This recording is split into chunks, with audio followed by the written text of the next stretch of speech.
बिस्मिल्लाहिर्रहमानिर्रहीम। अस्सलाम वालेकुम नाज़रीन, आप देख रहे हैं अनोखा अंदाज़। मैं आपका होस्ट जमाल सिद्दीकी। उम्मीद करता हूँ आप खुश व खुर्रम होंगे।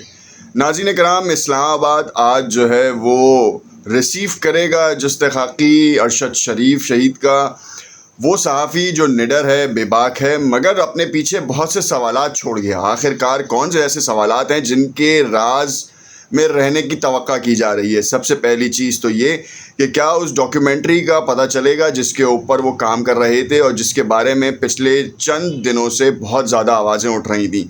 दूसरी जानिब कीनियन पुलिस जो है वो इस चीज़ की तफ्तीश कैसे कर सकती है, उनके सेल फ़ोन्स किस तरीके से मिलेंगे और उसमें जो डाटा मौजूद है क्या वो वाकई पाकिस्तानी अथॉरिटीज़ के हाथ आएगा या नहीं आएगा, या फिर वही काम चलता रहेगा कि जैसे इस वक्त ट्रेंड चलाए जा रहे हैं बाजवा ट्रेटर के हवाले से, साथ साथ पाक फ़ौज को जो है वो बदनाम भी किया जा रहा है। कुछ सूरत हाल इस तरीके की बनाई जा रही है कि ऐसे सवालात उठाए जाएं जिससे मुल्की इदारों के ऊपर भी इल्ज़ामात आयद हों।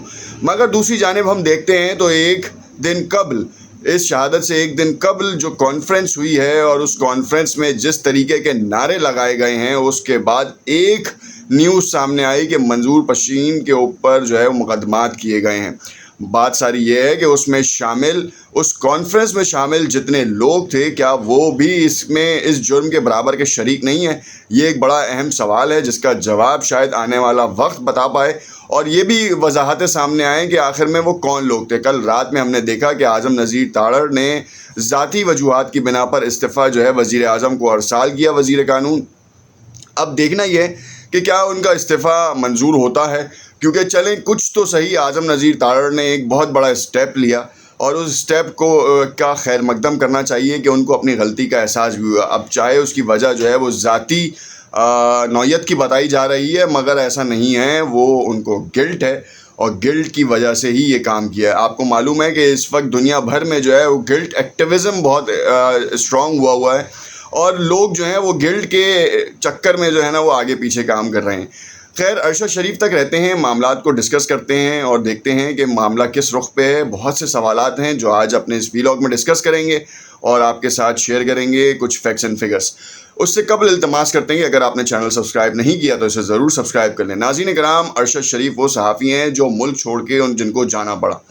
फिर उसके बाद कुछ हुआ ये कि उनके साथ मसाइल इतने दरपेश आए कि उनको यूके से भी भागना पड़ा और जब उनको दुबई जाना पड़ा तो दुबई से वो कीनिया ऑन अराइवल वीज़ा लेके वहाँ पहुँचे। कीनिया में मगाडी, नैरोबी से मगाडी जा रहे थे और एक तवील फ़ासला था। तवील फ़ासला इस तरीके से था कि वो जिस जगह जाके लोकेशन देखने जा रहे थे, अभी इस वक्त इब्तिदाई मालूमात ये सामने आ रही हैं, और उस लोकेशन में उनको कीनियन पुलिस के पास एक इंफॉर्मेशन ये आई कि एक बच्चा अगवा किया गया और उस गाड़ी का नंबर ये था ब्ला ब्ला ब्ला। जिस वक्त अरशद शरीफ जो हैं वो वहाँ जा रहे थे, उसी वक्त जो है मामला ये सामने आया कि अरशद शरीफ की गाड़ी जिस मुकाम तक पहुँची उससे कबल ही बच्चा जो है वो रिकवर कर लिया गया था। मगर ऐसा क्या हुआ? मामला ये सामने आया कि जब वो कार वहाँ तक पहुँची तो उन्होंने छोटे छोटे स्टोन्स लगा के कार को रोकने के लिए, अब कैसी अजीब सी हिमाकतों से भरी बात है कि छोटे स्टोन्स लगाकर जो है गाड़ी रोकने की कोशिश की। ये तो ऑब्वियस है कि एनोनिमस दिखता है दूर से, अगर आपके पास जो है वो छोटे छोटे स्टोन्स लगा के गाड़ी रोकी जाए और V8 जैसी गाड़ी फ़ौरन ही उसको क्रॉस कर लेती है। उस V8 की गाड़ी के टायर इतने बड़े होते हैं कि आप दूर से बंदा निशाना ले तो उसके टायरों के ऊपर फायर किया जा सकता है। और लेट्स सपोज अगर अरशद शरीफ की गाड़ी सस्पेक्टेड भी थी तो उसके टायरों को निशाना बनाया जाता। कोई 5 फीट ऊपर जो है वो फायर कौन करता है? 5 फीट ऊपर का फायर करने के बाद जो है वो टारगेटेड कार्रवाई की गई, पीछे से हेड शॉट लिया गया और चारों तरफ से गोलियां बरसाई गई। 9 गोलियां बरसाई गई हैं और उन 9 गोलियों का जो ताल्लुक़ है वो तमाम का ताल्लुक़ सिर्फ़ और सिर्फ टारगेट किलिंग से। अब यहाँ पर पाकिस्तान में बैठे कुछ शरपसंद अनासर जो है उसको फ़ौज से जोड़ रहे हैं, फ़ौज के इदारों, फ़ौज के आला अफसरान को जो है वो इसमें मुलव्वस कर रहे हैं। क़ब्ल वक्त तहकीकात में ये बात सामने आई कि कीनिया का पुलिस अफसर इसमें इन्वॉल्व था। कीनियन गवर्नमेंट के ऊपर शदीद तरीन प्रेशर है पाकिस्तान की जानिब से भी, आलमी सहाफ़ती तंजीमों की जानिब से भी।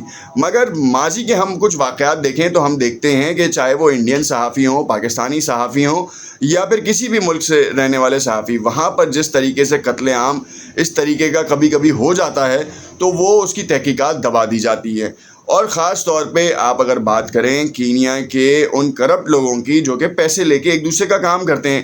کسی نے تھرڈ پارٹی معاملہ ارشد شریف کے ساتھ پیش کرایا گیا یا کروایا, اور اس کا الزام جو ہے وہ آپ کو پتہ ہے ملکی اداروں پہ لگنا شروع ہو گیا. اب اگر ملکی ادارے ایک لمحے کے لیے سوچ بھی لیں آپ کہ اس میں انوالو ہیں, تو ملکی ادارے کیوں جو ہے وہ اس کے اوپر اپنا اسٹانس نہیں دے رہے؟ تو وہ بات ساری یہ ہے کہ جب انہوں نے کیا ہی نہیں تو اس کو ہوا کیوں دی جائے. اور خاص طور پہ ارشد شریف کا معاملہ جو ہے وہ بالکل ہی الگ نوعیت کا ہے. اس میں بہت سارے انویسٹیگیٹو جرنلزم میں جو ہے وہ بہت سارے دشمن بنتے ہیں, یہ بات تو آپ کو بھی معلوم ہے.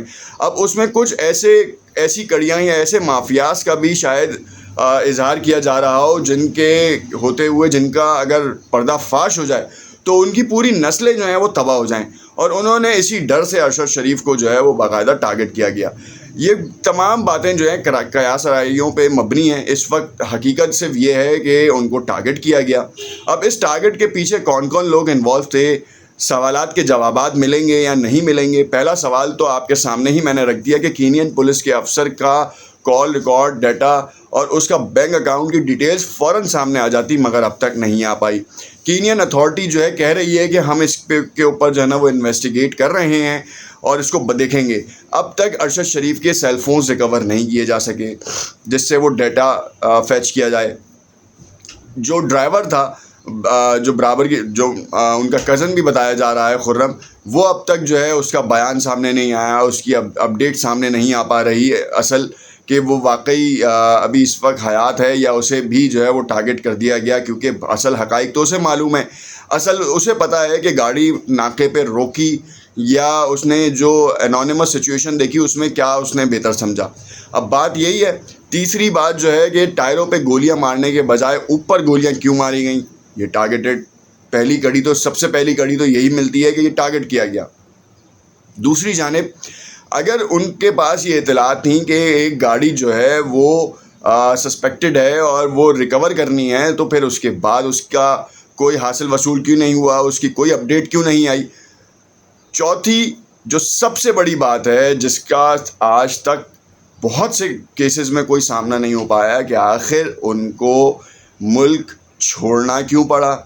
دبئی سے وہ کینیا کیوں گئے جب ان کو معلوم ہے کہ کینیا ایک عجیب کنٹری ہے, اسکیمرز کا وہ معاملہ ہے, وہاں پر ٹارگٹ کلنگ کی کارروائیاں کی جا سکتی ہیں, پیسے کے لیے وہ کچھ بھی کر سکتے ہیں. پولیس افسران ہوں, یہاں تو ہمارے ہاں بھی بہت سارے پولیس افسران کے بارے میں یہی کہا جاتا ہے.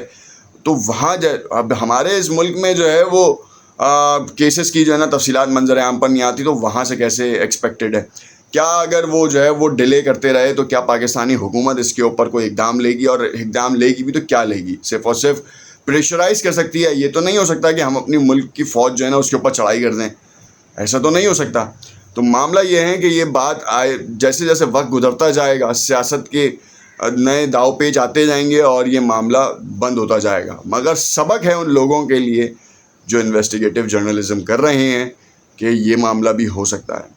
ٹارگٹ کسی نے بھی کیا ہو, ملکی اداروں کے اوپر نام آ رہا ہے, ملکی سیاستدانوں پہ نام آ رہا ہے, اور کرنے والا کوئی اور ہے جس کا بہت جلد اس کا بھی انکشاف ہو جائے گا. دیکھتے رہیے گا انوکھا انداز. شکریہ.